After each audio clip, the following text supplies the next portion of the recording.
Armistice Day. Soldiers and officers of the Combined Joint Task Force, Operation Inherent Resolve. Coalition gather for an Armistice Day ceremony at Union 3.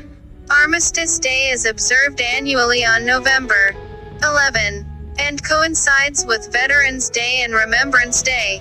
Veterans Day honors all American veterans, and Remembrance Day honors those members of the armed forces who died while serving in the line of duty.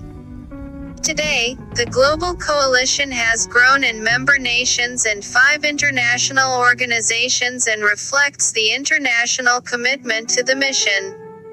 At the 11th hour, on the 11th day of the 11th month, we will remember them. Armistice Day is a public holiday on November 11th in France, commemorating the signing of the armistice between Germany and the Allies that led to the ceasefire and finally put an end to World War I in 1918.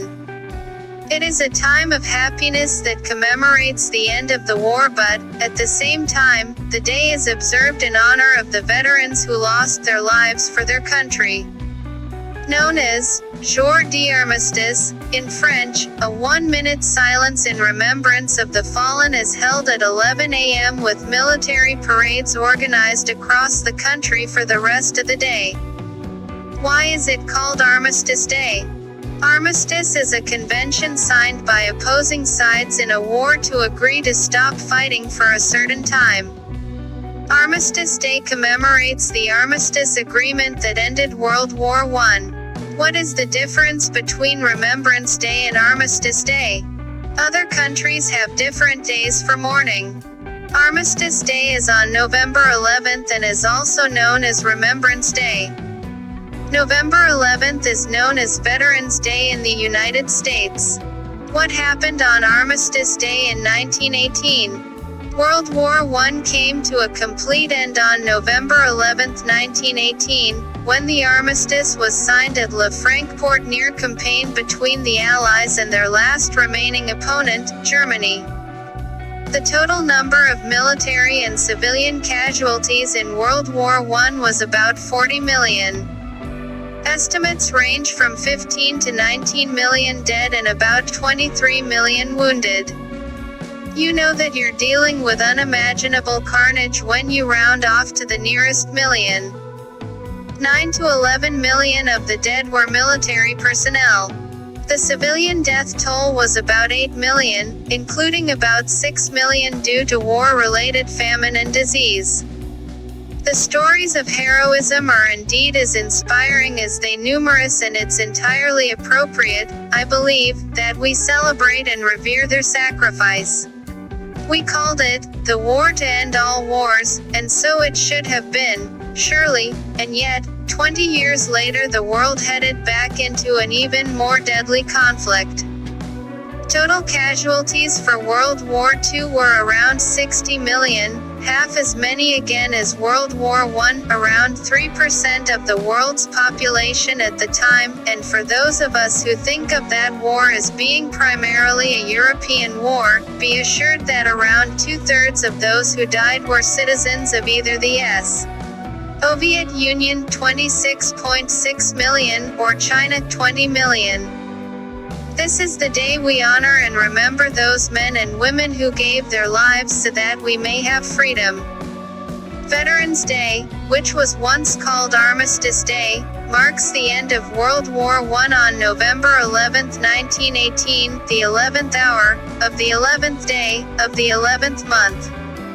Armistice Day was officially named in 1926 by a congressional resolution.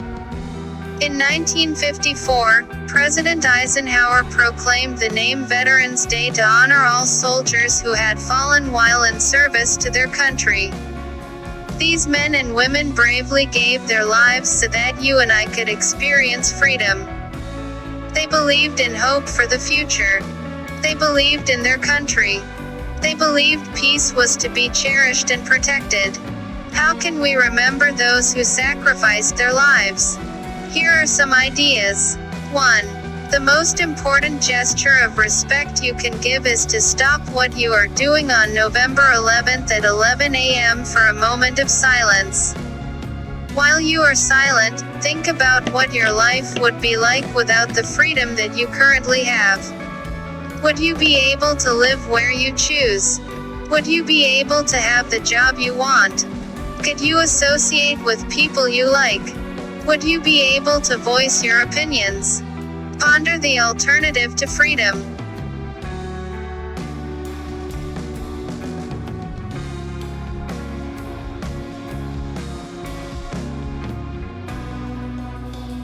We are here in Flanders Fields where so many American soldiers and one American sailor are buried. They gave their lives so that Europe could once again be free. It's a wonderful turnout of Belgian and American Scouts to commemorate this event. The whole Scout program, whether it be Boy Scouts or Girl Scouts, both represented here today. They're the future generation that will take these memories forward and help us prevent any kind of great wars like this in the future.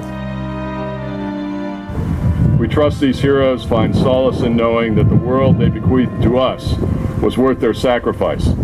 Now it is up to all of us to keep their memory